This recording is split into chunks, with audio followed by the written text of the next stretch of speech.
Hello നമസ്കാരം. കാതോർക്കാമിന്റെ പുതിയ വീഡിയോയിലേക്ക് സ്വാഗതം. വീഡിയോ ഇഷ്ടമാവുകയാണെങ്കിൽ ചാനൽ സബ്സ്ക്രൈബ് ചെയ്യാനും വീഡിയോ ലൈക്ക് ചെയ്യാനും മറക്കരുത്.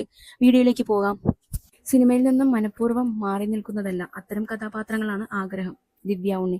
90കളിൽ മലയാളി പ്രേക്ഷകരുടെ പ്രിയപ്പെട്ട നായികയായിരുന്നു ദിവ്യ ഉണ്ണി. ഒരു മികച്ച നർത്തകി കൂടിയായ ദിവ്യ മലയാളം, തമിഴ്, ഹിന്ദി, തെലുങ്ക് എന്നീ ഭാഷകളിലായി ഏകദേശം 50 സിനിമകൾ അഭിനയിച്ചിട്ടുണ്ട്.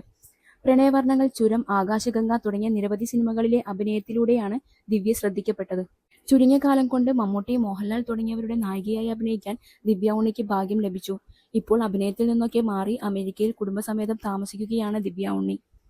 സ്വന്തമായൊരു നൃത്ത സ്ഥാപനം നടത്തുന്നുണ്ട് നടി. ഇപ്പോൾ തിരിച്ചുവരവിനെ പറ്റി സംസാരിക്കുകയാണ് ദിവ്യ ഉണ്ണി. വർഷങ്ങൾക്കിപ്പുറം ഞാൻ ചെയ്ത കഥാപാത്രങ്ങൾക്ക് ലഭിക്കുന്ന സ്വീകാര്യത വളരെ വലുതാണ്. ഇനിയും അത്തരത്തിലുള്ള നല്ല കഥാപാത്രങ്ങൾ ചെയ്യണമെന്നുണ്ട്. ഞാൻ ബോധപൂർവം അതിൽ നിന്ന് മാറി നിൽക്കുന്നതല്ല. ഓർമ്മിക്കപ്പെടുന്ന കഥാപാത്രത്തിലൂടെയാവണം തിരിച്ചുവരവ് എന്ന ആഗ്രഹമുണ്ട്. സ്ക്രിപ്റ്റ് കേൾക്കാറുണ്ട്. ദിവ്യ ഉണ്ണി പറയുന്നു. മനസ്സിൽ തട്ടുന്ന കഥാപാത്രങ്ങൾ കിട്ടിയാൽ ഉറപ്പായും താൻ ചെയ്യുമെന്നും നൃത്തം ആധാരമാക്കിയുള്ള സിനിമകൾ ചെയ്യാനാണ് കൂടുതൽ താല്പര്യമെന്നും അവർ കൂട്ടിച്ചേർത്തു. തന്റെ എല്ലാ കാര്യങ്ങൾക്കും മാതാപിതാക്കൾ കൂടെയുണ്ടെന്നും അതാണ് തന്റെ ഏറ്റവും വലിയ കരുത്ത് എന്നും ദിവ്യ ഉണ്ണി പറയുന്നു. അതുകൊണ്ടാണ് നിർണായക തീരുമാനങ്ങൾ എടുക്കാനും മുന്നോട്ടു പോകാനും സാധിച്ചതെന്നും നടി കൂട്ടിച്ചേർത്തു.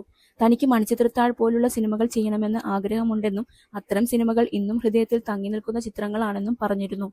തനിക്ക് സിനിമയിൽ ഇത്രയും ഗ്യാപ്പ് വന്നത് കുടുംബത്തിന്റെയും കുട്ടികളുടെയും ഡാൻസ് സ്കൂളിന്റെയും ഉത്തരവാദിത്തങ്ങൾ ഉള്ളതുകൊണ്ടാണെന്നും ദിവ്യ പറഞ്ഞു.